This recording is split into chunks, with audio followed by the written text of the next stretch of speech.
and the reduction of Judah to a rump state. Not rump steak, I nearly said that. To a rump state, just a tiny little place. And version B, that's the long one, that's all we have in Isaiah.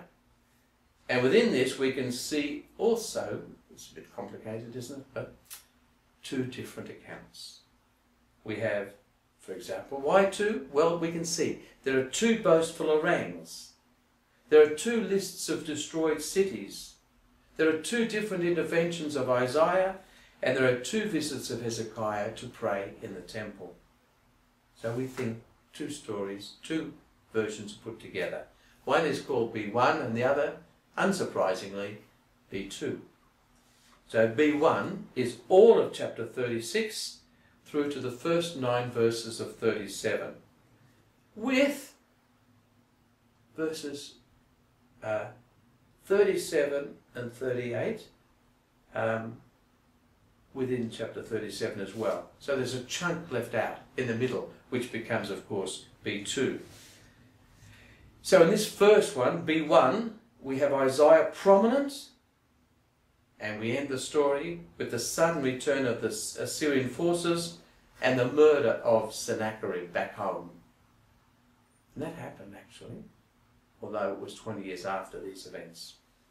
Then B2, the other strand, the other version, is from chapter 37, verses 10 to 36. Isaiah here is in the background, and the conclusion is the destruction of the Assyrian army in Judea, brought about by the angel of death, a destroying angel. A little bit reminiscent of the angel of death in the book of Exodus. It's probable that B2, the latter one, made use of B1, the early one, in the course of their editing and finding their way into one story. And a further point, in these chapters, Isaiah comes across so differently from how we've seen him previously. He's no longer the remorseless critic of the ruling elites, but he comes across as a prophet fairly close to King Hezekiah and pronouncing hope as well as judgment. What this is being painted up as and presented to us as is a contrast between the faithless King Ahaz of chapters 7 and 8 of Isaiah and the pious King Hezekiah 32 years later in the chapters we're looking at. Just interestingly, the location for both these events, with Ahaz and now with Hezekiah 33 years later, is the same place where the confrontation, the meeting happens. At the conduit of the upper pool on the Fuller's Field Road. Chapter 7, verse 3, chapter 36, verse 2. The very same expression, the very same meeting place. Isaiah's message in both cases is, don't be afraid. And in both cases, Isaiah offers a sign. We are certainly meant to contrast both events. When we look a little bit more closely at Isaiah 36, we realize there's a lot of Isaiah theology here. And it's moulding the narrative, the story. We have a theme, the Isaiah theme of trust in God. We have the Assyrian pride and bragging about their conquests. We have the conflict between God's plan and the machinations of human beings. And we have a very low opinion of Egypt and any possible alliance with Egypt. Blenkinsop would go so far as to say that what we really have in these two chapters is a bit like a legendary material that we have about Elijah and Elisha.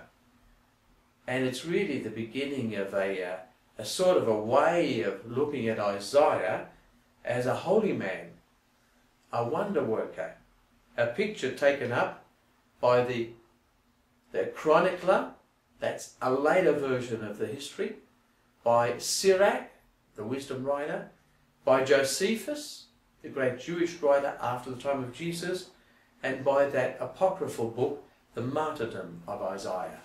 Isaiah emerges and grows in the people's awareness, and greater stories are told about him. But Childs is more conscious of how the story, with its setting grounded in history in the real world, is a brilliant piece of theology, where the Assyrian cupbearer-in-chief becomes the personification of military strength, arrogance and power. So we're going to look now a little bit at B1 and B2. In the B1 account, the cupbearer-in-chief, or chief butler, who would seem to be a civilian with diplomatic and linguistic skills, tries to bully Hezekiah's officials. What makes you so confident, he says? Do you think empty words are as good as strategy and military strength? He then asks how they could possibly rely on Yahweh when Hezekiah has offended Yahweh by removing the altars. And he ends with, you know, Yahweh himself says to me, march against the country, lay it waste. It's been suggested that this is irony here in the mouth of the cupbearer, and we, the reader, are meant to notice that and be shocked at the falsity, perhaps the stupidity of the cupbearer's words. Then the cupbearer speaks in Hebrew, so that everybody suddenly understands, those sitting on the wall, looking at the officials in this meeting with the cupbearer. And this puts a wedge between Hezekiah's officials and the people, by speaking to so that everybody can understand. And he says, don't listen to Hezekiah, for the king of Assyria says, make peace with me. Surrender to me, and every one of you will eat the fruit of your own vine, and so on. Has any god of any nation saved his country from the power of the king of Assyria? And of course, many would be persuaded by that. But really, again, as we're listening to this and watching it and reading it, this is really a parody of God's promise to Israel to give them the bountiful land. It's now coming through the voice of the Assyrian cupbearer. And of course it's also a parody of who's got the power, because in Israel's understanding, God's got the power over other gods. He won't be defeated as all the gods of other cities were under the Assyrian onslaught.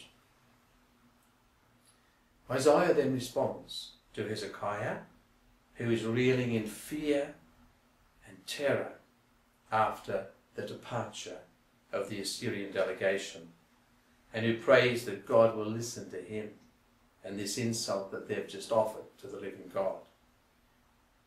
Isaiah tells Hezekiah not to fear, for Yahweh will send Sennacherib back to Assyria, where he will be killed. A simple little statement like that. We turn to now that second account of B2. The threat, the intimidation, comes not in the form of the cupbearer, but in the form of a letter, which would have happened too. That's historically possible. And this letter is really a full frontal attack on Yahweh. Don't let your God, in whom you are relying, deceive you when he says, Jerusalem shall not fall into the power of the king of Assyria. And the king Hezekiah goes to the temple and prays, Yahweh our God, save us from Sennacherib's hand, and that all the kingdoms of the earth know that you alone are God. The battle's on, Lord. Let them know that you are God. And Isaiah responds in a very lengthy poetic oracle, which reveals just how God has heard Assyria's mockery and how he plans to show who actually does control the world. This taunt song, in the words of Childs, functions to climax a broad Isaianic witness to the nature of the God of Israel, which will shortly be confirmed in judgment. A sign's given, within 3 years vineyards will grow again. They'll be planted and they'll thrive because, well, the invading armies will have gone and people will go back to their normal jobs. And also a remnant will go forth from Jerusalem. That will happen. And he adds that Assyria will not mount a siege, but God will defend the city for the sake of my servant David.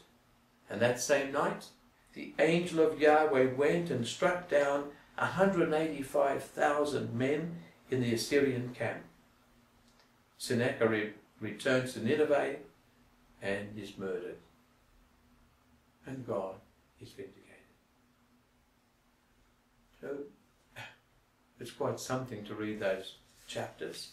And of course, they've moved into English fiction, as we know. They're so powerful. The next thing I'd like to look at, the third of the four things, is the illness and healing of Hezekiah. Rather briefly, in chapter 38. Jerusalem is under siege when Hezekiah falls ill.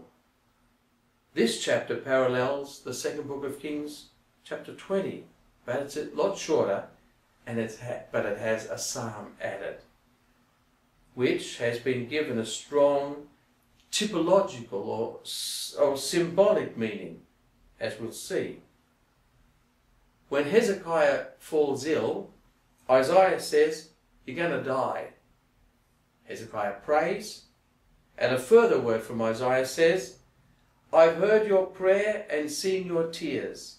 I will cure you and add 15 years to your life. I will save you from the hands of the king of Assyria, and I will protect my city." The Canticle of Hezekiah then follows. While not originally composed for its current setting, it's got a very special place here. We see that there's a symbolic relationship between the illness and recovery of Hezekiah on the one hand, and the judgment and restoration of the people of Judah on the other. What happens to Hezekiah is going to happen to God's people. And we read this remarkable canticle for morning prayer on Tuesdays of week 2. I said in the noontide of my days that I must depart. I am consigned to the gates of Sheol for the rest of my years. I said, I shall not see the Lord in the land of the living. I shall look upon man no more among the inhabitants of the world. I'm ill, or I'm banished. Like a swallow or a crane I clamour, I moan like a dove. My eyes are weary with looking upward. O Lord, I am oppressed. Be my security. My bed of pain, in exile far away. It is you who have kept my soul from the pit of nothingness. You have thrust all my sins behind your back. So we can hear, really, the exiles in Babylon pray this mournful psalm. And this metaphor of the pit, coming back from the pit, was common in some of the prophets, talking about what the exile was really like. So this psalm, along with chapter 39, points us towards the longed for restoration beyond national disaster. And finally, the fourth point I want to talk about very, very briefly is Isaiah 39, this last chapter in First Isaiah